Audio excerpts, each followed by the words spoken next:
Maswerteng hapon po mga ka-STL. Narito na po ang resulta ng STL Bulacan para sa araw na to, second draw.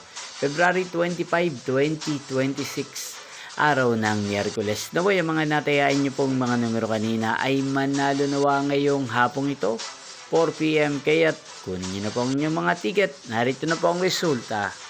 Ang mga numerong nanalo sa STL Bulacan ngayong hapong ito, February 25, 2026, 4 PM second draw result, 28 at 40 in exact order. Again, 28 at 40.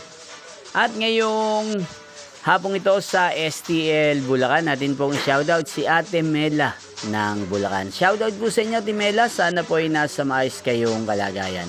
At sa lahat po ng mga taga Bulacan, shoutout po sa inyong lahat. Inyo pong napanood ang resulta ng STL Bulacan. Magkita-kita pong muli tayo mamayang 8 PM para sa third draw result ng STL Bulacan.